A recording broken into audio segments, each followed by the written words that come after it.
الحمد لله الذي أرسل رسوله بالهدى ودين الحق ليظهره على الدين كله وكفى بالله شهيدا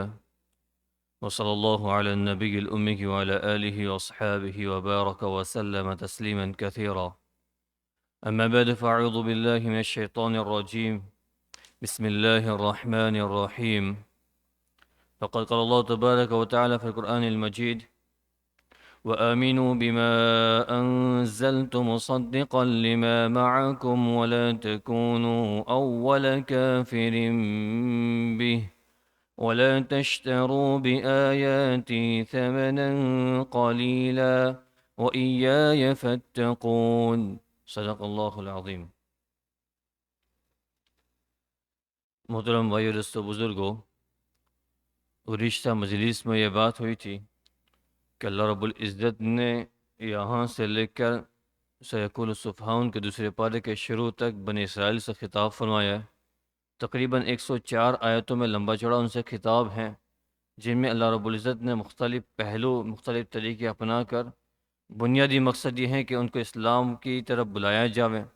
وقت کے نبی کی بات کو ماننے کی طرف بلایا جاوے۔ جس طرح وہ تورات پہ ایمان لائے تھے، جس طرح انہوں نے پچھلی کتابوں کو مانا تھا اور وہ اس پر چلتے رہیں، تو آئندہ اسی طرح قرآن شریف کو بھی مان کے اپنی زندگیاں گزاریں۔ تو اس لیے رب العزت نے یہاں سے بنی اسرائیل کو نصیحت آمیز اسلوب میں دعوت دینا شروع فرمایا، اور بنی اسرائیل کہہ کر ان کو پکارا، جو ان کے باپ حضرت یعقوب علیہ السلام کا نام تھا، اور اس کا معنی ہوتا ہے کہ عبداللہ، اسرائیل کا معنی ہوتا ہے عبداللہ، اللہ کا بندہ۔ تو اس صاحب سے بات یہ ہوئی کہ یہ اللہ کے بندے کی اولاد، یہ اللہ کے بندے کی اولاد۔ ایک مطلب تو یہ کہنا تھا کہ جس طرح تمہارے باپ یعقوب نے جو اسرائیل تھا اللہ کا بندہ بن کے زندگی گزاری ہے،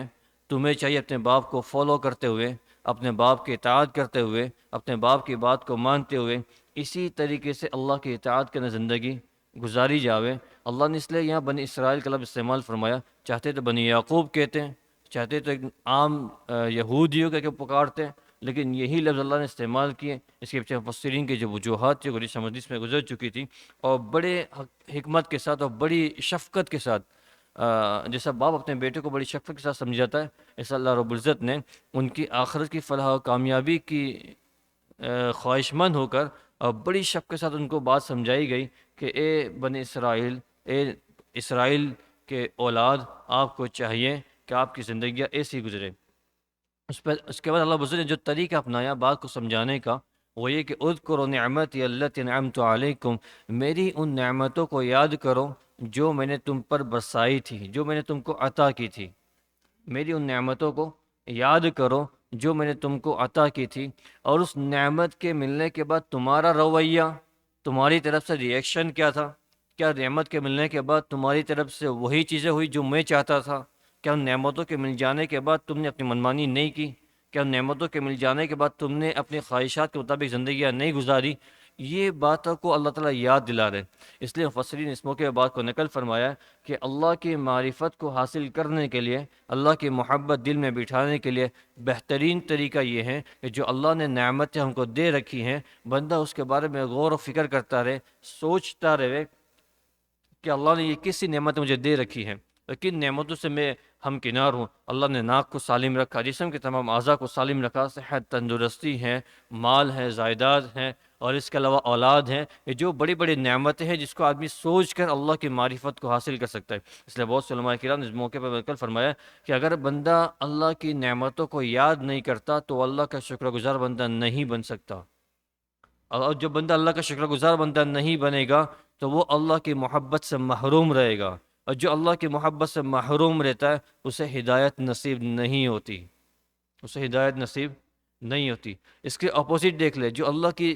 نعمتوں کی شکر گزاری کرتا ہے اس کے دل میں اللہ کی محبت اترتی ہے، اور جس کے دل میں اللہ کی محبت اترتی ہے وہ اللہ کی اطاعت پر آ جاتا ہے، اللہ تعالیٰ اس کے لیے راستے کھول دیتا ہے، وہ اللہ کی طرف سے ہدایت کو پا کر ہدایت کے راستے پہ چلنے لگتا ہے۔ تو یہ وہ علامت و صفت تھی جس کو اللہ رب العزت نے بنی اسرائیل سے ذکر کیا تھا کہ میری ان نعمتوں کو یاد کرو میں نے جو تم کو دے رکھی تھی۔ اور اس کے بعد اللہ رب العزت نے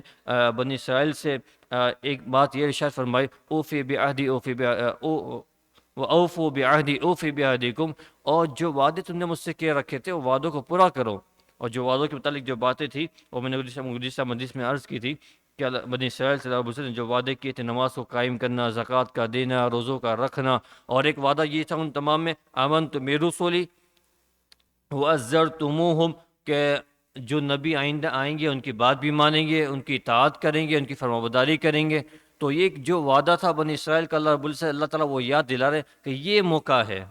یہ موقع ہے۔ وہ جو نبی آنے والے تھے وہ آ چکے، اور جو کتاب آنے والی تھی وہ آ چکی۔ اب تم اپنے وعدے کے مطابق ان کی اطاعت کرو، ان کی بات کو مانو، ان کی فرمانبرداری کرو، تو میں اپنا وعدہ پورا کروں گا۔ دنیا کی ترقی، آخرت کی ترقی اور دارین کی سعادتیں، دنیا اور آخرت کی کامیابیاں آپ کے قدموں میں ڈال دوں گا، لیکن یہ کہ شرط یہ کہ تم اپنا وعدہ پہلے پورا کرو۔ اس کے بعد اللہ رب العزت نے بنی اسرائیل سے جو معاہدے اور بھی مختلف جگہوں پر کیے تھے، ان چیزوں کو یاد کروا کر آخر میں ارشاد فرمایا وَإِيَّايَ فَارْهَبُونَ وَإِيَّايَ فَارْهَبُونَ۔ رہب کا جو لفظ ہے میں نے عرض کیا تھا کہ وہ ڈرنے کے معنی میں، خوف کے معنی میں۔ تو رہب کا لفظ یہاں پہ اللہ رب العزت نے ارشاد فرمایا اگر آپ کو ڈرنا ہے تو مجھے سے ڈرنا چاہیے، کسی اور سے ڈرنے کی ضرورت نہیں ہے، کسی اور سے ڈرنا نہیں چاہیے۔ اور یہ اللہ رب العزت نے ارشاد اس لیے فرمایا چونکہ بنی اسرائیل کا ایک یہ وجہ بھی تھی کہ وہ اس لیے مفسرین نے بات نقل فرمائی ہے کہ وقت کے نبی کے حضور صلی اللہ علیہ وسلم کی بات کو نہیں مان رہے تھے، وہ اسلام کو قبول نہیں کر رہے تھے، کہ یہ ہماری شان کے اندر کمی ہوگی، ہماری شان جو آج تک بلند تھی وہ شان ہماری کم ہو جائے گی، ہماری پوزیشنز ہم کو دے رکھی تھی لوگوں نے، ہم کو لوگ جو ہدیے تحفے دیکھ رہے ہیں، ہماری جو لوگ دعوتیں کر رہے ہیں، ہم کو جو لوگ بڑے عزت کے مقام پر بٹھا رہے ہیں، یہ ساری چیزیں ہماری ختم ہو جائیں گی، ہمارے عہدے ختم ہو جائیں گے، ہماری طرف آنے والے جو کورس ہیں وہ کور بند ہو جائیں گے، گفٹ پیک ہمارے بند ہو جائیں گے۔ تو نتیجہ کیا ہے کہ حق کو چھوڑ دو، باطل کو اپناؤ، جس روش پر چل رہے، جس روش پر چلنے سے یہ دنیا کے فائدے حاصل ہو رہے ہیں اسی روش پر آدمی چلتا رہے۔ تو یہ یہودیوں کا طریقہ ہے، یہودیوں کی شرارت ہے، جس کو اللہ رب العزت نے قرآن شریف کے اندر کھول کر بیان فرمایا۔ اور دوسری بات یہ تھی کہ جو ان کو چودھری بنایا ہوا تھا، لیڈرشپ جو ان کی کوالٹی دی گئی تھی، ان کو جو بڑا بنایا ہوا تھا اپنے سماج کے اندر، ان کی اپنی قوم کے اندر، فیصلے سماج کے کمیونٹی فیصلے ان سے کروائے جاتے تھے، نکاح ان سے پڑھوایا جاتا تھا، طلاقیں وہ کرتے تھے، جائیدادیں وہ تقسیم کرتے تھے، اس طرح کے جو بھی کمیونیکل جو مسئلے تھے، جو ایک سماجی جو مسئلے جس کو کہے جاتے چاہیے، وہ تمام مسئلے وہ حل کرتے تھے۔ لیکن چونکہ اگر محمد کی بات کو مان لیں گے تو محمد کو اپنا بڑا ماننا پڑے گا، ان کی چودراہٹ قبول کرنی پڑے گی، ان کی لیڈرشپ قبول کرنی پڑے گی، اور ان کے حکم کے ماتحت رہنا پڑے گا۔ تو اس کے لیے وہ لوگ تیار نہیں تھے۔ تو اس لیے اس آیت کریمہ کے ذریعے سے اللہ علیہ وسلم نے ایک بہت بڑا سبق یہ دیا ہے کہ انسانوں، مسلمانوں، یہ بات جو آگے اس کے بعد والے اندر اللہ علیہ وسلم نے بڑی ایک عجیب طریقہ اختیار کیا ہوا ہے، ایک عام اصول ہے۔ اللہ علیہ وسلم کا جو انداز تخاطب ہے، جب لوگ کسی قوم کو اللہ تعالیٰ کوئی خطاب کرتے ہیں، کسی لوگوں کو اللہ تعالیٰ کوئی خطاب کرتے ہیں، قرآن کا دستور یہ ہے کہ صرف اس قوم کو اللہ تعالیٰ ڈائریکٹ خطاب کر رہا ہے، لیکن وہ میسج ساری انسانیت کے لیے ہوتا ہے، کیونکہ قرآن ہدایت ساری انسانیت کے لیے ہے۔ یہ جو آیتیں ہم پڑھ رہے ہیں، جو یہ حکم آ رہے ہیں وہ بنی اسرائیل کے لیے ہیں، لیکن اس کا مطلب یہ نہیں کہ یہ ہم کو یہ ڈیمانڈز نہیں کر رہی، یہ کمانڈز ہماری طرف نہیں آ رہا ہے، یہ قرآن کی پکار ہماری طرف نہیں ہے، اللہ تعالیٰ کی پکار ہے ہماری طرف، ایسا نہیں ہے، کیونکہ اللہ رب العزت شروع میں بیان کر دیا ہدی للناس، یہ تمام انسانوں کی ہدایت کا ذریعہ ہے۔ مطلب یہ کہ جو اگر ہم لوگ کو دکھ رہا ہے کہ اللہ رب العزت نے یہ کمانڈز بنی اسرائیل کو دیے ہوئے ہیں، ان کو آرڈرز دیے ہوئے، ان کو احکام دیے ہوئے، لیکن وہی یہ احکام ہماری طرف بھی آ رہا ہے، وہی یہ چیزیں ہماری طرف بھی لوٹ کر آ رہی ہیں، اور ہمیں بھی اس چیز کو فالو کرنے کی ضرورت ہے۔ اس لیے بہت سے مفسرین اس موقع پہ بیان فرمایا کہ جو بھی مسلمان اور بڑے بڑے منصبوں پر فائز ہے، بڑے بڑے عہدوں پر فائز ہے، وہ اللہ سے زیادہ ڈرنے کے حقدار ہیں، وہ اللہ سے زیادہ ڈرنے کے حقدار ہے کہ میں اس پوزیشنز پر، اس عہدے پر، اس جگہ پر رہ کر میری ذات سے کوئی ایسا کام نہ ہو جائے جو اللہ اس کے رسول کو ناراض کرنے والا ہو، جو اللہ اس کے رسول کو ناراض کرنے والا ہو۔ اگر میرا یہاں پر رہنے کے باوجود اگر کوئی ایسا کام ہو گیا جو اللہ رسول کو ناراض کرنے والا ہے، تو یہ آدمی اپنی آخرت کو ان عہدوں کے ذریعے سے برباد کر رہا ہے، اپنی آخرت کو برباد کر رہا ہے۔ کسی کا کوئی نقصان نہیں ہو رہا ہے، آدمی کا اپنا نقصان ہو رہا ہے، دنیا کی چند منفعتیں مل جائے گی۔ اور مدینہ کے اندر بڑی لمبی چوڑی آباد یہودیوں کی تھی، اور بڑے بڑے ان کو منصب دیے گئے تھے، ان سے حضور صلی اللہ علیہ وسلم کے مدینہ آنے سے پہلے لوگ ان سے فیصلے کرواتے تھے، اور ان سے بہت ساری اس طرح کے کام کرواتے تھے، لیکن جسے حضور آ گئے تو لوگوں نے حضور کو بڑا بنا دیا، تو لوگ ان کے پاس جانا رک گئے، تو وہ ایک طرف سے حسد پیدا ہو گیا کہ ہماری پوزیشنس لے لی، ہمارا عہدہ لے لیا گیا، یہ ہمارے جو کل تک ہم سے جو بڑا بنایا جاتا تھا وہ ساری چیزیں ختم ہو گئی، اور اس کے عناد میں آ کر، حسد میں آ کر انہوں نے چیزیں کرنا چھوڑ دی، چیزیں ماننا چھوڑ دی۔ نتیجہ کیا ہوا؟ کسی کا کوئی نقصان ہوا؟ نقصان انہی کا اپنا ہے۔ دنیا کی منفعت کل ختم ہو جائے گی، آدمی کی آنکھ بند ہوئی، ساری منفعتیں ختم، لیکن جو گناہ اس پوزیشن کے نشے میں کیا گیا تھا وہ گناہ ہمیشہ کے لیے نام اعمال میں باقی لکھ دیا گیا ہے۔ اس کے بدلے میں اللہ کیا جواب دہانی تیار رکھنی ہے کہ اللہ کیا اس کے بعد اس کے متعلق جواب دینا ہے۔ تو ایک تو یہ تھا کہ اللہ رب العزت نے جو تخاطب کا انداز اختیار فرمایا ہے، لوگوں تو مخاطب کرنے کا جو انداز اختیار فرمایا ہے، اس سے یہ نہ سمجھا جاوے کہ صرف یہ جو بنی اسرائیل سے کہا جا رہا ہے تو یہ 104 آیتیں بنی اسرائیل کے ہمارے اس کے اندر کوئی کام، ایسا نہیں ہے۔ یہ قرآن کا حصہ ہے اور یہ ہماری ہدایت کا بھی ذریعہ ہے۔ تو اس لیے قرآن کا ایک عام اصول ہے کہ ساری اگرچہ وہ خطاب خاص بنی اسرائیل کے، لیکن اللہ تعالیٰ نے وہ طریقہ اپنایا ہے کہ جس کے اندر بعض والوں کے لیے بھی رہبری ہو جائے، بعض والوں کے لیے بھی گائیڈ مل، اس کے اندر اپنی زندگی بنانے کا طریقہ مل جائے۔ تو اس آیت کے اندر اگر مثال کے طور پر اس آیت کو اٹھا کر دیکھ لیں، اوفوا بعہدی اوفی بعہدکم، اس کے اندر اللہ بنی اسرائیل سے ارشاد فرما رہے ہیں کہ اے اسرائیل، اے یہودیوں، جو وعدے تم نے مجھ سے کیے تھے وعدے پورے کرو، میں تم سے وعدے پورے کروں گا۔ اگر یہ آیت ہم ہمارے اوپر لیں تو ہمارے اوپر مفسرین نے بات نقل فرمائی ہے کہ ہم نے اللہ سے وعدے کیے ہوئے اشہد ان لا الہ الا اللہ و اشہد ان محمد عبدہ و رسولہ، ہم نے یہ اللہ سے ایک بہت بڑا وعدہ کیا ہوا ہے کہ اللہ آج کے بعد میری زندگی تیرے اور تیرے رسول کے اطاعت کے اندر ہے۔ یہ وعدہ اگر ہم پورا کریں گے تو اللہ تعالیٰ اوفی بعہدکم، میرا جو وعدہ ہے دنیا آخرت کی کامیابیاں وہ میں پورا کروں گا۔ لیکن کیا کہ اللہ رسول کے اطاعت والا وعدہ اگر پورا کریں گے تو اللہ تعالیٰ جو ان کا وعدہ ہے آخرت کی کامیابی، دنیا کی کامیابی، وہ وعدہ پورا کریں گے۔ تو یہ اس طرح کے عہد بندے نے کیے ہوئے ہیں۔ اور الست بربکم ایک عہد ابدی تھا جو پہلے اللہ رب العزت نے کیا تھا۔ اس طرح کے بہت سے عہد اللہ رب العزت نے قرآن شریف کے اندر انسانوں سے لیے ہوئے ہیں۔ تو یہ عہد اگر آدمی پورا کرے گا تو اللہ تعالیٰ آخرت کے اندر اس کی کامیابی کے وعدے کرتا ہے۔ اس کے بعد اللہ رب العزت نے اس کے بعد والی جو آیت کے اندر مجھے ارشاد فرماتے ہیں وَآمِنُوا بِمَا أَنزَلْتُ وَآمِنُوا بِمَا أَنزَلْتُ، او بنی اسرائیل، او اسرائیل کی اولاد، او یہودیوں، ایمان لاؤ، جو کلام میں نے نازل کیا ہوا ہے اس پر ایمان لاؤ۔ یعنی اللہ رب العزت نے ایک طرف تو ان کو اس بات کی دعوت دی کہ حضور کو نبی مانیں، حضور کو نبی مان کر ان کو اپنا غائد، ان کا اپنا رہبر، اپنا کیپٹن، اپنا لیڈر تسلیم کریں، ساتھ ساتھ میں اپنی ہدایت کریں۔ جس طرح انہوں نے تورات کو اپنی کتاب مانا تھا، قرآن شریف کو اپنی کتاب مانیں، قرآن شریف کو اپنی ہدایت کا ذریعہ مانیں، قرآن شریف کو اللہ کا کلام، اس کے احترام کو، اس کو لے کر اس کے کمانڈس کو فالو کرے۔ تو اللہ تعالیٰ اسی آیت کے ذریعے ان کو ارشاد فرما رہے ہیں وَآمِنُوا بِمَا أَنزَلْتُ، اور ایمان لا اس کلام پر جو میں نے نازل فرمایا ہے، جو میں نے نازل کیا ہوا ہے۔ تو اس میں ایک تو ان کو اس وعدے کی طرف ان کو یاد دہانی کرائی گئی۔ پہلے رب العزت نے سورہ مائدہ کے اندر ذکر کر دیا تھا وَآمَنْتُ بِرُسُلِي، کہ میں آپ بنی اسرائیل نے جو اللہ سے عہد کیا تھا کہ ہم آپ کے بھیجے ہوئے نبیوں پر ایمان لائیں گے، تو اس وعدے کو یاد کروا کے اللہ تعالیٰ کہہ رہا ہے کہ یہ وہ موقع ہے، اب آ جاؤ، قرآن کو مان لو، حضور کو تسلیم کر لو، اپنے وعدے کے مطابق آپ کو یہ کرنا چاہیے تھا۔ اس کے بعد اللہ رب العزت نے اس آیت کے اندر آگے ارشاد فرمایا مصدقا لما معکم،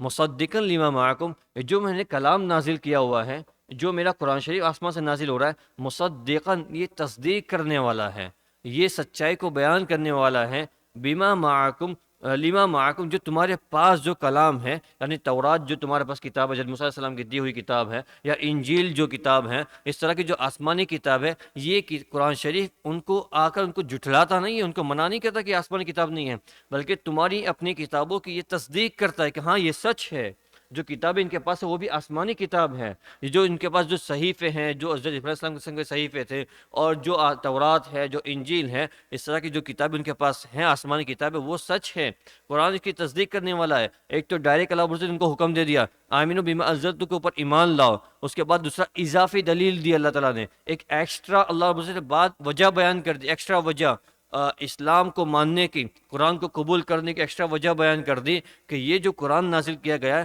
کوئی نئی بات، کوئی انوکھی بات، کوئی نیا جو آپ کے پاس جو چیزیں تھیں اس کو کینسل کر دے اور بالکل نیا لے کر آ جاوے، ایسا نہیں ہے۔ آپ کے پاس جو بنیاد جو تھی، جو بیس تھا اسلام کا، توحید ہے، رسالت ہے، آخرت ہے، یہ قرآن وہی کہہ رہا ہے۔ ابھی دوسرے رکوع کے اندر پورا پڑھ کے آئے، توحید کی اللہ رب العزت نے دعوت دی ہے شروع کے اندر، رسالت کے اللہ رب العزت نے دعوت دی ہے، آخرت کے اوپر اللہ رب العزت نے دعوت دی ہے۔ تو اللہ یہی مصدقا لما معکم، یہی چیزیں تورات میں موجود تھی، یہی چیزیں نوح علیہ السلام کے پاس جو تھی وہ موجود تھی۔ تو قرآن جو شریف ہیں وہ کوئی نئی بات بیان نہیں کر رہا۔ تورات کے اندر بھی اللہ رب العزت نے جو باتیں بیان کی ہے وہ توحید کا حکم ہے۔ تورات کے اندر اللہ رب العزت نے بت پرستی سے منع کیا ہوا ہے۔ توحید کے اندر اللہ رب العزت نے جو انبیاء بھیجے ان کے واقعات کو بیان کیا، حضرت نوح علیہ السلام کے واقعے بیان کیا اللہ رب العزت نے۔ تورات کے حضرت موسیٰ علیہ السلام کے واقعات بیان کیے ہوئے۔ قرآن شریف کو اٹھا کر دیکھ لیں، قرآن شریف بھی توحید کا حکم دیتا ہے، بت پرستی سے منع کرتا ہے۔ حضرت نوح علیہ السلام کا واقعہ بیان کیا ہوا ہے، کشتی والا پورا واقعہ بیان کیا ہوا ہے۔ حضرت موسیٰ علیہ السلام کے سینکڑوں واقعات بیان کیے ہوئے ہیں۔ تو اور آخرت کا تورات میں بھی ذکر ہے، آخرت کا قرآن کے اندر بھی ذکر ہے۔ تو بہت سی ایسی باتیں ہیں جس کی قرآن تصدیق کرتا ہے۔ تو یہ آپ کو زیادہ حق تھا کہ آپ، یہ تو ہماری کتاب کی تصدیق کرنے والا ہے، تو آپ کو اس پر زیادہ عمل کرنا چاہیے تھا، آپ کو اس پر زیادہ عمل کرنا چاہیے۔ اور ایک بڑی بات تو یہ ہے کہ تورات کے اندر اللہ رب العزت نے حضور کی بعثت سے پہلے، حضور کو دنیا کے اندر بھیجنے سے پہلے حضور کی علامتیں، حضور کی صفات، حضور صلی اللہ علیہ وسلم کی آپ کا as a personal, as a انسان، ایز اے ہیومن ہونے کے پاس آپ کی جو کوالٹیز تھی، جو آپ کے صفات تھے، وہ ساری وہاں پہ بیان کی ہوئی تھی کہ وہ ایسے ہوں گے، وہ ایسے ہوں گے، وہ ایسے ہوں گے، وہ صدقے کا مال نہیں کھائیں گے، وہ ہدیہ قبول کریں گے، اور اس طرح کی جو علامتیں تھیں وہ تورات کے اندر اللہ رب العزت نے لکھ کر پہلے سے ان کو اللہ رب العزت نے دے دی تھی۔ تو وہ چیزیں اب ثابت ہو رہی ہے، اس کی تصدیق کر رہا ہے، حضور کی زندگی اس کے مطابق ہے، حضور کے اندر وہ کوالٹیز پائی گئی۔ اس لیے میں نے گزشتہ مجلس میں عرض کیا تھا، حضرت عبداللہ بن سلام رضی اللہ تعالیٰ عنہ جو یہودیوں کے عالم تھے، جو یہودی تورات کے بڑے عالم تھے، انہوں نے حضور کی معرفت ایسے حاصل کی، وہ تورات کا نسخہ لے کر دیکھے کہ حضور کی یہ علامتیں بیان کی گئی ہیں، حضور کی زندگی کے اندر دیکھا، انہوں نے کہا بھائی حضور یہ سے ہوں گے، تو انہوں نے ہدیہ دیا، ہدیہ قبول کر لیا، صدقہ دیا، حضور نے صدقہ قبول نہیں کیا، منع کر دیا۔ اور مہر نبوت آپ کی پشت مبارک میں مہر نبوت تھی، نبی ہونے کی ایک نشانی تھی پیچھے، تو اس کو حضور نے، انہوں نے دیکھ لیا۔ تو یہ جو علامتیں جو دیکھی تھی، جو کتابوں کے اندر موجود تھی، اس کو دیکھو اسلام قبول کر لیا۔ تو یہ یہودیوں سے خطاب کیا جا رہا ہے کہ جو کتاب آپ کو دی گئی ہے تورات، اس میں یہ باتیں موجود تھی۔ اب جو کلام جو آیا ہوا ہے کوئی نیا نہیں ہے، وہی بات ہے جو بیس ہے اسلام کا۔ ہاں جہان کے بدلنے کی وجہ سے، شریعت کے بدلنے کی وجہ سے کچھ احکامات میں تبدیلی آئی، نکاح کے مسئلوں میں تبدیلی آئی ہوگی، طلاق کے مسئلوں میں تبدیلی آئی ہوگی، کھانے پینے کے مسئلوں میں تبدیلی آئی ہوگی، عبادتوں میں تبدیلی آئی، لیکن جو بیس تھا توحید، اللہ کو ایک ماننا، بتوں کی عبادت نہ کرنا، مرنے کا یقین رکھنا، آخرت کا یقین رکھنا، جنت جہنم کا یقین رکھنا، یہ تو ساری سملر ہیں۔ وہی باتیں جو تورات میں تھی، وہی باتیں جو انجیل میں تھی، وہی بات قرآن شریف میں ہے، کوئی نئی، کوئی انوکھی بات نہیں ہے۔ تو بیس تم اگر پکڑ لو تو تم ویسے قرآن شریف پر تم کو ماننا چاہیے، قرآن شریف کے اوپر ویسے ہی تمہیں یقین کرنا چاہیے، لیکن وہ اس کے لیے تیار نہیں تھے۔ لیکن وجہ یہ تھی کہ وہ میں نے جیسے شروع میں عرض کیا کہ وہ جو یہ ہماری چودراہٹ اور جو ہماری سرداری لیڈرشپ کو ہے ہماری، یہ ساری ختم ہو جائے گی۔ اس لیے بڑے ڈرنے کی چیز ہے، اللہ تعالیٰ کسی آدمی کو کوئی مقام دے دے، کوئی ذمہ داری دے دے، تو اس آدمی کو زیادہ ڈرنا چاہیے، زیادہ ڈرنا چاہیے۔ اور صحابہ کی زندگی اٹھا کر دیکھے، جب ان کو بڑے بڑے منصب دیے گئے تو ان کی زندگی زیادہ تقوی والی بن گئی، زیادہ ان کی زندگی تقوی والی بن گئی۔ جب عمر کی رضی اللہ تعالیٰ عنہ کی زندگی، جب ان کو خلیفہ بنایا گیا تو ان کی زندگی، اس کے بعد کی زندگی اٹھا کر دیکھیں، وہ پہلے سے زیادہ تقوی آ گیا، اور پہلے سے زیادہ اللہ کا ڈر، اللہ کا خوف آ گیا کہ میری ذات سے کوئی ایسا نہ ہو جائے جو مجھے ہلاکت کرنے کا ذریعہ بن جائے۔ تو ایک بات اس میں بیان یہ کی گئی کہ اللہ رب العزت نے ان سے ڈیمانڈ کی گئی۔ اس کے بعد دوسری بات تو یہ بیان کی گئی کہ مصدقا لما معکم، اس میں قرآن شریف کے اندر یہ بات تصدیق کرتا ہے کہ جو کتابیں تمہارے پاس ہیں وہ تمام کتابیں درست ہیں اور صحیح ہیں، لیکن قرآن شریف کے بہت سے مقامات پر یہ بات واضح کھول کر بیان کر دی گئی ہے کہ بنی اسرائیل نے اور بعد کے لوگوں نے اپنی نفسانی خواہشات کی وجہ سے اور اپنے منمانی زندگی گزارنے کی وجہ سے بہت سی چیزیں انہوں نے چینج کر دی، تحریف کر دی، بہت سی چیزیں انہوں نے بدل دی۔ تو ایک طرف قرآن کہہ رہا ہے کہ ہم جو آپ کے پاس جو باتیں ہیں، جو کتابیں ہیں، اس کو ہم صحیح مانتے ہیں، اس کی تصدیق کرتے ہیں۔ دوسری طرف یہ کہہ رہا ہے کہ اس نے چینج کر دیا ہے، سب تبدیل کر دیا ہوا ہے۔ تو اب مفسرین کہتے ہیں دونوں کو ملا کر نتیجہ نکالنا پڑے گا۔ مطلب یہ ہوا کہ جو میں نے شروع میں عرض کیا کہ جو بیز اصل ہے تورات کا، انجیل کا، قرآن شریف کا، وہ تمام سملر ہے، اس میں کوئی ڈیفرنٹ نہیں ہے، اس میں کوئی ڈیفرنٹ نہیں ہے، اور وہ چیزیں آج بھی موجود ہیں۔ اور دوسری بات یہ کہ حضور کے متعلق انہوں نے چینجنگ اس اعتبار سے بھی کیا کہ جو حضور کے متعلق جو علامتیں، جو سائنس بیان کیے گئے تھے، جو نشانیاں بیان کی گئی تھی تورات کے اندر، حضور کی جو اسلام کی اور قرآن کی جو علامتیں بیان کی گئی تھی، وہ ان کے انہوں نے معنی چینج کرے، ان کا میننگ وہ دوسروں کے سامنے ڈفرینٹ ایکسپلین کرنے لگے، وہ ایسے ایکسپلین کرنے لگے کہ وہ یہ حضور نہیں ہے، وہ کوئی اور جس کا بھی ہمیں انتظار کرنا ہے، وہ اس طرح کی وہ چیزوں بیان کرنے لگے۔ تو اسی کو اللہ رب العزت نے آگے والی آیت کے اندر ارشاد فرمایا وَلَا تَكُونُوا أَوَّلَ كَافِرٍ بِهِ وَلَا تَكُونُوا أَوَّلَ كَافِرٍ بِهِ، اور تم ہی سب سے پہلے اس کے منکر نہ بن جاؤ۔ وَلَا تَكُونُوا أَوَّلَ كَافِرٍ بِهِ، اس کے بعد کی جو آیت کرنا، اس کے بعد کو جو گریشہ ہماری بات چھوٹی ہے اس کو وہاں پہ کنٹینیو کریں گے، لیکن بیچ میں اللہ رب العزت نے ارشاد فرمایا وَلَا تَكُونُوا أَوَّلَ كَافِرٍ بِهِ۔ اس میں بات یہ اصل یہ تھی کہ اللہ رب العزت فرما رہے ہیں کہ تم لوگ ہی پہلے جو میں نے آیت نازل کی آپ کے اوپر، جو قرآن نازل کیا ہوا ہے، جو حضور نازل کیے ہوئے ہیں، آپ اس کو پہلے انکار کرنے والے نہ بنے۔ انکار کرنا، کفر کرنا، یہ تو اگرچہ گناہ ہے، بہت بڑا گناہ ہے، لیکن پہلے بن جانا، سب سے پہلے اس کا انکار کر دینا، یہ بہت زیادہ سنگین گناہ ہے۔ کیوں؟ اور آپ لوگ سے یہ امید نہیں کی جا سکتی، کیونکہ مشرک ایک تو وہ گروہ جو مشرک ہیں، جو بت پرست ہیں، جو مورتوں کی عبادت کرنے والا ہے، اور ایک آپ کا گروہ ہے جو آسمانی مذہب پر ہے، جو آسمانی کتابوں پر ہے، جو آسمانی رسول پر ہے۔ تو آپ سے زیادہ امید تھی، آپ سے زیادہ توقع تھی کہ آپ حضور کی بات کو زیادہ مانتے، آپ حضور کی بات کو تسلیم کرتے، کیونکہ آپ کے لیے نیا نہیں ہے آسمان سے نبی کا آنا اور نبی کا اللہ کی طرف بلانا، نبی کا بتوں سے منع کرنا، نبی کا کلام پاک لے کر آنا، اس پر وحی کا نازل ہونا، یہ تمہارے لیے کوئی نیا نہیں تھا، تم آلریڈی اس باتوں کو جانتے تھے۔ مشرکین کے لیے نئی بات تھی،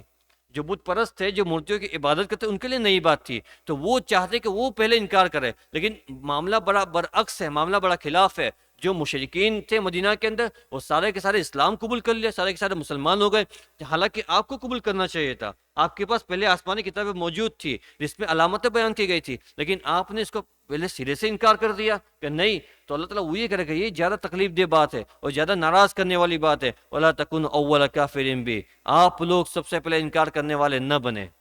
آپ لوگ سب سے پہلے انکار کرنے والے نہ بنے۔ اس سے ایک سبق یہ ہمیں ملتا اپنی زندگیوں کے اندر، اپنی نجی زندگیوں کے اندر بھی، ہم کوئی شریعت کا حکم ہمارے سامنے آ جاوے تو اگر ہم اس پر عمل نہیں کر رہے تو ہم اس کے ایسے رستے تلاش نہ کریں، اس کے ایسے چونچے تلاش نہ کریں، اس کے ہم ایسے توڑ مروڑ کو بیان نہ کریں تاکہ دوسرے والوں کو یہ لگے کہ اس کا نہ کرنا بھی ٹھیک ہے، اس کا نہ کرنا بھی ٹھیک ہے، یہ نہ ہو جائے۔ ایسا کرنے میں کیا ہوگا کہ وَلَا تَكُونُوا أَوَّلَ كَافِرٍ بِهِ، انکار کرنے کے، اگرچہ انکار نہیں کر رہا لیکن وہاں اس کے قریب تک جانا بھی، یہ بھی تو ممانعت ہے۔ میں نے شروع میں عرض کیا تھا کہ اللہ تعالیٰ نے جو چیزیں حرام کر دی ہے، اس حرام کے قریب جانے سے بھی منع فرمایا ہے کہ اس کے حرام کے قریب بھی مت جاؤ۔ تو یہ یہودی سے یہی خطاب فرما اللہ رب العزت کہ مشرکی، ایک طبقہ تو مشرکین کا تھا مدینہ کے اندر، اور ایک طبقہ آپ کا یہودیوں کا تھا جن کے پاس آسمانی ساری کتابیں اور نبی، اور آپ اس چیز سے یوزڈ ٹو تھے، آپ اس سے مانوس تھے یہ طریقے سے ہدایت کے۔ اور مشرک یہ تھے جن کے پاس وہ کوئی آسمانی مذہب پہ تھے نہیں، وہ تو مورتیوں کو مان کر، ان کے پاس کوئی نبی کا کوئی تصور نہیں ہے، ان کے ریلیجن کے اندر، ان کے ریلیجن کے اندر کوئی آسمانی کتاب کا تصور نہیں ہے۔ اس کے باوجود وہ تو اسلام لے آئے، وہ تو حضور کی بات کو مان لیتے، لیکن آپ جسے توقع تھی وہ ماننے کو تیار نہیں ہے۔ اللہ رب العزت نے اسی کو ارشاد فرمایا وَلَا تَكُونُوا أَوَّلَ كَافِرٍ بِهِ۔ اس کے علاوہ معرف القرآن کے اندر جب مولانا صاحب نے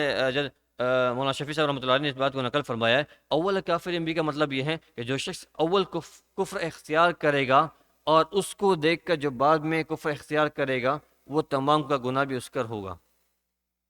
کسی نیکی کے کام کرنے رکاوٹ بنے گا کوئی آدمی،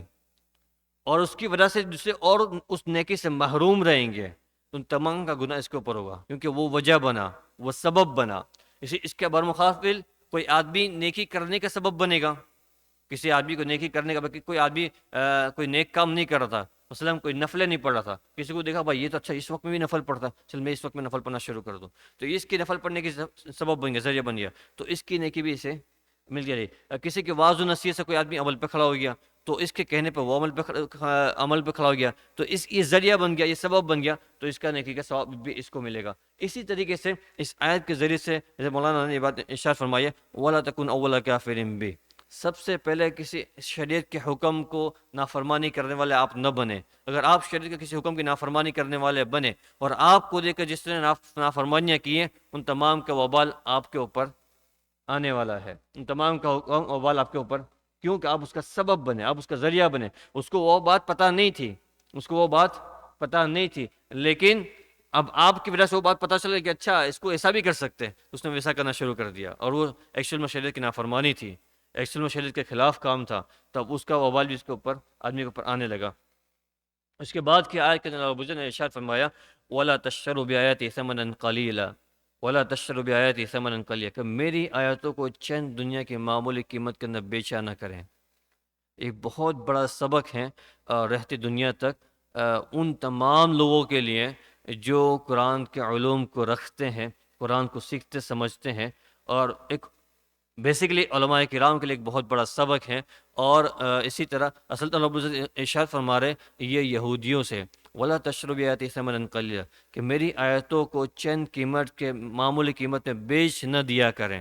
وجہ یہ تھی کہ ان کا ایک رویش، ان کا ایک عادت یہ بنی ہوئی تھی کہ جب ان سے کوئی مسئلہ پوچھنے آتا، کوئی سوال پوچھنے آتا، اور وہ یہ چاہتا کہ یہ سامنے والا میرا چونکہ کلوز فرینڈ ہے، میرا اچھا تعلق ہے، اگر میں اس کی مرضی کے مطابق مسئلہ بیان کروں گا تو اس کی طرف سے کورز آتے رہیں گے، اس کی طرف سے گفٹس آتے رہیں گے، اس کی طرف سے دعوتیں ہوتی رہے گی، اس کی طرف سے عزت احترام ملتا رہے گا۔ اگر اس کی مرضی کے خلاف میں نے مسئلہ دیا جو کہ ایکچوئل شریعت ہے، اگر وہ دیا میں نے تو یہ مجھ سے ناراض ہو جائے گا، اس کی طرف سے ہدیہ تحفہ آنا بند ہو جائیں گے۔ تو وہ بدمعاش قسم کے لوگ کیا کرتے تھے، وہ سامنے والے کی مرضی کے مطابق تورات کی تشریح کرتے تھے، اس کے مطابق تورات کا مسئلہ بیان کرتے تھے۔ یا یہ تو یہ تھا ہمارے زمانے میں، چونکہ اس کا رواج نہیں ہے، ورنہ ہوتا یہ تھا کہ جو آج کل حکومتی کورٹیں بنی ہوئی ہیں، اس زمانے کے اندر جو دین کا جتنا بڑا جانکار ہوتا تھا، جو شریعت کا جتنا بڑا جانکار ہوتا تھا، وہ وہاں کا جج کہلاتا تھا، اس کے پاس لوگ مسائل آتے تھے، وہ فیصلے کرتا تھا۔ تو اس میں ایسا ہوتا کہ کوئی آدمی کو رشوت دے دیں، کوئی کسی پاس قاضی کے پاس، کوئی جج کے پاس کوئی فیصلہ آیا ہے، لیکن ایک ملزم پارٹی نے پہلے سے رشوت دے دی، کوئی کار گفٹ کر دی، بنگلہ گفٹ کر دیا، یہ گفٹ کر دیا، تو فیصلہ پورا کا پورا، جیسے آج عام کورٹوں کا رواج بن چکا ہے، فیصلہ پورا کا پورا اس کے حق، اگرچہ وہ ظالم ہے لیکن اس کا حق میں فیصلہ کر دیتے۔ یہ بنی اسرائیل کے علماء کا ایک عام رواج تھا اور ایک کامن بات تھی ان کے اندر، وہ اپنا دنیاوی۔ تو اللہ عز و جل یہ شاید فرما رہا ہے وَلَا تَشْتَرُوا بِآيَاتِي ثَمَنًا قَلِيلًا، میری آیتوں جو تورات میں آیتیں موجود ہیں اور میری جو آیت قرآن شریف میں ہیں، اس کو معمولی قیمت کے اندر بیچ نہ دیا کریں، معمولی قیمت میں اس کو بیچ نہ دیا کرے۔ یہ علماء کے لیے ایک بہت بڑی نصیحت ہے۔ چاہے رشتے ٹوٹے تو ٹوٹے، اللہ کا رشتہ سب سے بڑا رشتہ ہے، اللہ کا رشتہ سب سے بڑا رشتہ ہے۔ اللہ نے رشتہ داری جوڑنے کا حکم دیا ہے، لیکن جو رشتہ داری جوڑنے کے نتیجے کے اندر اللہ سے رشتہ ٹوٹتا ہو، اسے 1000 رشتے توڑنا یہ افضل ہے اللہ کا رشتہ بچانے کے لیے، اللہ کا رشتہ بچانے کے لیے۔ اس لیے اللہ رب العزت نے جہاں اطاعت اور فرمانبرداری کا حکم دیا ہوا ہے، ماں باپ کی فرمانبرداری، والدین کی فرمانبرداری، وہاں یہ حکم دیا اگر وہ اللہ کے حکم کے خلاف کوئی حکم دے تو ان کی فرمانبرداری نہیں کی جائے گی۔ اللہ کا حکم پہلے مقدم ہے۔ سارے رشتے دنیا کے اندر آنکھ بند ہونے کے بعد سارے رشتے ختم ہو جانے والے، ایک رشتہ صرف باقی رہے گا، وہ اللہ کے ساتھ اپنے بندے ہونے کا، رسول کے ساتھ امتی ہونے کا۔ باپ کا بیٹا تھا وہ ختم ہو گیا، آنکھ بند ہو گئی، بات ختم۔ بیوی کا نکاح ٹوٹ جاتا ہے اور فقہا سے مسئلہ بیان کرے، روح قبض ہو گئی شوہر کی، نکاح ختم ہو گیا، اس لیے اس کو عدت برتنی ہے۔ بیوی کا انتقال ہوا، اب شوہر اس کا چہرہ نہیں دیکھ سکتا اس کی روح قبض ہونے کے بعد، کل تک اس کی بیوی تھی اب اس کے لیے غیر محرم ہو گئی، اس کا چہرہ نہیں دیکھ سکتا، اس کا نکاح ختم ہو گیا۔ تو رشتے یہ آنکھوں کے بند ہونے سے، اس کی روح کے نکل جانے سے رشتے ختم ہو جاتے ہیں۔ ایک رشتہ باقی رہتا ہے اللہ کے ساتھ بندے کا، رسول کے ساتھ امتی ہونے کا۔ تو اس کو بچانے کے لیے شاید جتنے رشتے کمپرومائز کرنے پڑے اس کے لیے آگے بڑھنا چاہیے۔ تو اللہ تعالیٰ یہی کہہ رہا ہے وَلَا تَشْتَرُوا بِآيَاتِي ثَمَنًا قَلِيلًا، میری ان آیتوں کو معمولی قیمت میں بیچ نہ دیا کریں۔ ایک تو بات یہ عرض کرنی تھی۔ دوسرا یہ کہ اس موقع پر اللہ رب العزت ارشاد فرما رہے ہیں کہ کسی کو یہ گمان ہو کہ اللہ رب العزت ارشاد فرما وَلَا تَشْتَرُوا بِآيَاتِي ثَمَنًا قَلِيلًا، کہ میری آیتوں کو معمولی قیمت پہ نہ بیچ دیا کرے۔ اب کچھ زمانے کے اندر 24ویں صدی میں کچھ لوگ ایسا پیدا ہو جائیں گے جو انٹرنیٹ سے اور اس کے ذریعے سے وہ نالج کو حاصل کریں گے اور معلوم کریں گے۔ بہت سو نے سوال کیے ہوئے، تو وہاں پہ سوال ایک بیان کیا ہوا، تو اچھا کوئی زیادہ قیمت دی تو ہم بیچ سکتے ہیں، اللہ تو تھوڑی قیمت میں منع کر رہا ہے قرآن شریف کے اندر، تھوڑی قیمت میں۔ بہت سارے آپ گوگل سرچ کریں، بہت سے لوگوں نے اس طرح کے بیہودہ باتیں لکھ رکھی ہیں وہاں پہ، اللہ نے تھوڑی قیمت سے منع کیا ہوا ہے، تو کوئی زیادہ قیمت دے، چھوٹے گھر سے منع کیا، تو کوئی بڑا پیلس دے دے تو اللہ کی آیتیں بیچ دے، کوئی ایک گاڑی تو منع کر دو، پرانی گاڑی، کوئی نئی ایڈوانس گاڑی دے تو اس کا آیتوں بیچ دو، یہ مفعول مخالف نہیں ہے، یہ مفعول اس لیے جو یہ دستور ہے کہ علم جو منتقل ہوتا ہے وہ سینہ بسینہ ہے۔ صحابہ نے حضور کی صحبت میں سینے سے سینہ لگا کر سیکھا تھا، طلباء استاد کی خدمت میں بیٹھ کر سینوں سے سینہ سیکھتے ہیں. ہمارے بہت سے آج کے ماشاءاللہ وہ مجالسوں میں بیٹھ کر علماء کرام کے سینوں سے باتوں کو سیکھتے ہیں، لیکن جو اپنے نالج کا دار و مدار انٹرنیٹ کو بناتا ہے وہ ان جگہوں پہ پھنستا ہے، پھر ان جگہوں پہ وہ ایسی تشریحات کرتا ہے. تو اللہ رب العزت اس کا یہ مفسرین اس موقع پہ بات نقل فرمائی ہے کہ اللہ رب العزت نے جو معمولی قیمت بیان کی ہوئی ہے اس کی قباحت کو بیان کرنے کے لیے کہ آپ جتنی بھی قیمت لے لو آخرت کے مقابلے میں وہ بڑی معمولی ہے. آخرت کے مقابلے میں وہ بڑی معمولی ہے. جتنی بھی آپ قیمت لے لو اس کے مقابلے میری آیتوں کے بدلے میں ٹویسٹ کر کے اس کو سمجھا دو، اس کے بدلے میں اس نے بہت سارا آپ کو مال دولت دے دیا، لیکن جہنم کا عذاب اس سے بڑا ہے. اس کے مقابلے میں تمہاری یہ قیمت وہاں اس سے بچا نہیں پائے گی. دنیا کی نعمت ہے کتنی بھی مان لو، لیکن اس سے بڑی نعمت آخرت کی نعمت ہے. اس اعتبار سے اللہ علیہ نے یہ بیان کیا ہوا ہے. اور ایک قاعدہ بیان کر دیا مفسرین اس موقع پہ کہ جو اللہ تعالیٰ اس طرح کے ایکسٹرا لفظ بیان کرتے ہیں اس بات کی قباحت کو سمجھانے کے لیے، اس کے خراب ہونے کو زیادہ واضح کرنے کے لیے، اس کو زیادہ واضح کرنے کے لیے، اس کا یہ مطلب نہیں تھا اس کا مفہوم مخالف لیا جاوے، اس کا اگینسٹ مطلب بیان لیا جاوے اور اس کو وہی معنی مراد لیا جاوے. اس موقع پر اللہ عزت ایک موقع پر اللہ عزت نے ارشاد فرمایا یا ایھا الذین آمنوا لا تأکلوا الربا اضعافا مضاعفا، اے ایمان والو تم سود کو دگنا تگنا کر کے نہ کھایا جاؤ، سود کو بڑا چڑھا کر نہ کھاؤ، دو تہائی یا دگنا کر کے یا تگنا کر کے اس کو بڑا چڑھا کر نہ کھاؤ. تو اس میں اللہ عزت نے جو منع فرمایا کہ دگنا چگنا کر کے اس کو بہت زیادہ کر کے مت کھاؤ، جس کا یہ مطلب نہیں کہ بس تھوڑا ہو سود، وہ $100 جس کے اندر $1 سود کا مل لیا تو وہ کھا سکتے، کیونکہ اللہ نے دگنا دگنا کرنے 100 کے 200 کو تو منع کیا ہوا ہے، 100 کے 101 پہ منع نہیں کیا. یہ مطلب نہیں ہے اس کا یہ مطلب نہیں ہے. اللہ عزت نے یہ بھی منع کیا ہوا کہ وہ اگر 1 سینٹ بڑھ گیا اوپر سود کا تو 1 سینٹ بھی حلال نہیں ہے تمہارے لیے. لیکن قرآن کی آیت کے اندر تو دگنا دگنا لکھا ہوا ہے،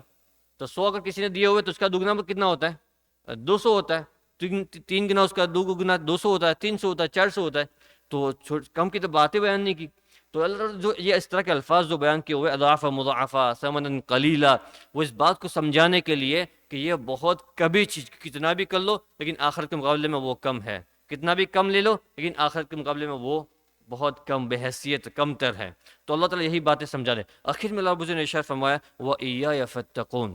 وَإِيَّايَ فَاتَّقُونَ، ارشاد فرمایا کہ اے یہودیو تم میرے وعدوں کو پورا کرو، میں تو اپنا وعدہ پورا کروں گا، اور تمہیں مجھے سے ڈرنا چاہیے. اور اس طرح کی باتیں بیان کرنے کے بعد جو قرآن میں نے نازل کیا اس کے اوپر ایمان لاؤ، اور تم سب سے پہلے اس کو انکار کرنے والے نہ بنو، اور تم میری آیتوں کو لوگوں کے سامنے معمولی حیثیت میں، معمولی قیمت میں نہ بیچ دو. اور آخر میں اللہ نے فرمایا وَإِيَّايَ فَاتَّقُونَ، اور مجھے سے تمہیں ڈرنا چاہیے. اس کے اگلی آیت میں اللہ نے ارشاد فرمایا وَإِيَّايَ فَارْهَبُونَ، یا اللہ نے ارشاد فرمایا وَإِيَّايَ فَاتَّقُونَ. دو ڈفرنٹ لفظ ہے، ارہبون رہب کا لفظ ہے اور تقوی اتقا کا لفظ ہے. اتقا کا لفظ یہ دونوں کے اگر اردو کے اندر کوئی ایسا ہمارے پاس وسیع الفاظ نہیں ہے اس کے الگ الگ میننگ کی جاوے، اس لیے اردو کے اندر کہا جائے خوف، وَإِيَّايَ فَاتَّقُونَ، مجھے سے آپ خوف کرو، مجھے سے آپ ڈرو. وَإِيَّايَ فَارْهَبُونَ، آپ مجھے سے ڈرے، مجھے سے خوف کرے. لیکن اگر عربی پڑھتے ہیں تو اس کی ڈیفینیشن اس کے مطالب زیادہ معلوم ہوتے ہیں. اس میں یہ بات نقل فرماتے ہیں کہ فرحبون کا جو ہے وَإِيَّايَ فَارْهَبُونَ، اس کا مطلب یہ ہوتا ہے کہ جو آدمی مسلط خوف ہوتا ہے کسی کے دل کے اوپر، خوف کسی کے دل پر رعب مسلط ہو جاتا ہے کہ ہو یہ ہونا ہے ایک دم، اور وہ بے حواس ہو جاتا ہے، وہ کچھ کر نہیں پاتا. کوئی بڑا حادثہ پیش ہو گیا، کسی کا بڑا خوف ہو گیا کہ بڑا نقصان ہونے والا ہے، میرا بڑا ہونے والا ہے، اب وہ اس کے ساتھ کوئی اس کے بچنے کی کوئی تدبیر نہیں کرتا، کوئی احتیاطی عمل اختیار نہیں کرتا، تو اس کو رہب کا لفظ استعمال کرتے اس موقع پر، اس کو رہب کہا جاتا ہے کہ بس نے آدمی نے اپنے ڈیفینس کے لیے کوئی چیز تیار نہیں کی، بس وہ ایک دم ڈر کے ایک دم نڈھال ہو گیا، اس نے ہتھیار ڈال دیا، اس نے سلنڈر کر دیا، اس کو کہتے ہیں یہ خوف جو ہوتا ہے اس کو رہب کہتے ہیں. اور اتقا کا جو لفظ ہے اس کے مقابل ہے، مطلب یہ کہ آدمی ڈر تو رکھے لیکن ڈرنے کے بعد اس سے بچنے کے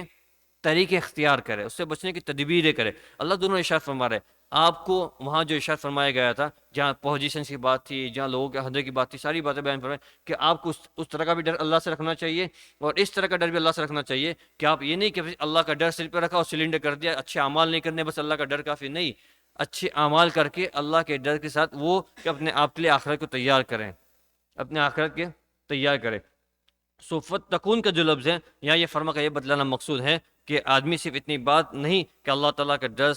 دل میں سنبھال لو، بسا لو اور آدمی کامیاب ہو جائے، کہ نہیں، جو اعمال دیے گئے ہیں اس اعمال کے آدمی کرتا رہے، تقوی اختیار کرے، جن چیزوں سے منع کیا گیا اس سے روکے، اس سے بچے، اور اس سے بچتے ہوئے جن چیزوں کا حکم دیا گیا اس کو کرتا رہے، تو آدمی یہ احتیاط کے ساتھ وہ جنت تک صحیح سلامت پہنچ جائے گا۔ یہ وہ نصیحت میں نے شروع میں جو عرض کیا کہ یہ قرآن کی نصیحتیں صرف بنی اسرائیل کے لیے، کسی ایک گروہ کے لیے خاص نہیں ہے، یہ مجھ سے لے کر آپ تک قیامت تک آنے والے ہر سنگل بالغ مرد اور عورت کو قرآن آج پکار پکار کر یہی باتیں نصیحت کے طور پر بڑے مشفق انداز کے اندر کہہ رہا ہے۔ اللہ تعالیٰ کہنے سے سننے سے زیادہ عمل کی توفیق عطا فرمائے۔ وآخر دعوانا الحمدللہ رب العالمین، سبحان ربک رب العزت عما یصفون وسلام علی المرسلین، الحمد للہ رب العالمین، آمین برحمتک یا ارحم الراحمین۔